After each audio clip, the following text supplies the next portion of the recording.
देखिए हम लोग पढ़ रहे थे ब्लड ग्रुप, तो कहा था ये होता है 4 प्रकार का। बोलिएगा, blood group A, blood group B, blood group A B, blood group O. अब देखिएगा, जिस ब्लड ग्रुप में एंटीजन ए होगा उसको हम लोग बोलेंगे ब्लड ग्रुप ए, जिसमें एंटीजन बी होगा उसको ब्लड ग्रुप बी, जिसमें ए बी होगा क्या होगा बी, उसको हम क्या बोलेंगे ए बी, और जिसमें एंटीजन नहीं होगा उसको हम क्या बोलेंगे ओ।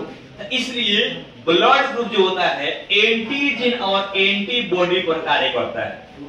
इंडिया में मानव याद रहेगा 20% में एंटीजन नहीं होता है, मतलब निगेटिव ब्लड ग्रुप है, और 80% लोगों में एंटीजन पाया जाता है जिसको बोलते हैं पॉजिटिव ब्लड ग्रुप। ठीक है, अब देखिएगा, तो हमने कहा सिंपल एक नोट में कि मानव का जो ब्लड ग्रुप है, मानव का ब्लड ग्रुप जो है निगेटिव और पॉजिटिव, आरएच पॉजिटिव और आरएच निगेटिव पर डिपेंड करता है। हम बताए थे आरएच का मतलब क्या था, रिसर्च मतलब।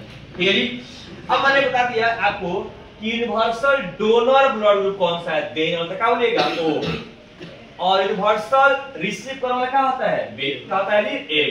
तो यहाँ पर नोट आपको समझा दिए।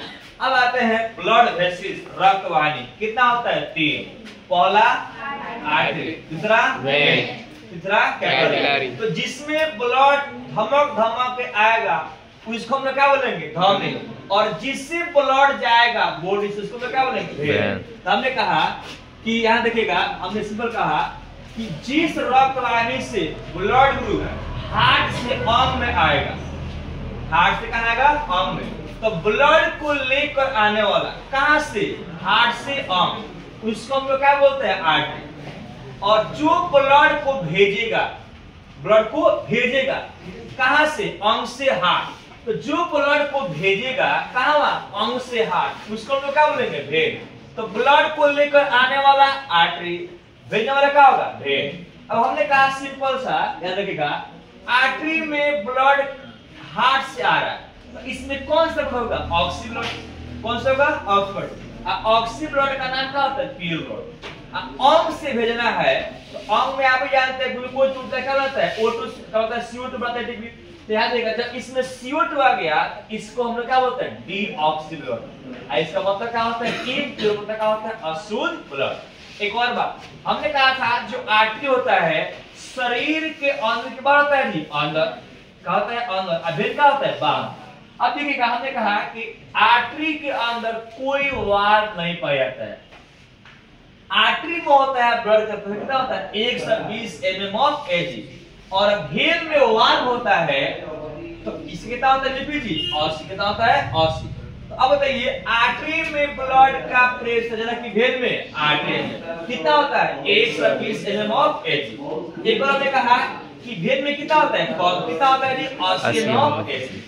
ये हम लोग यहाँ समझिए। अब आते हैं डायग्राम में कि आर्टरी और वेन में क्या अंतर होता है। क्या देखिए डायग्राम में, देखिए हमारे पास 2 रक्त वाहिनी है, ऊपर वाला का नाम क्या है आर्टरी, नीचे वाला का नाम क्या होता है वेन।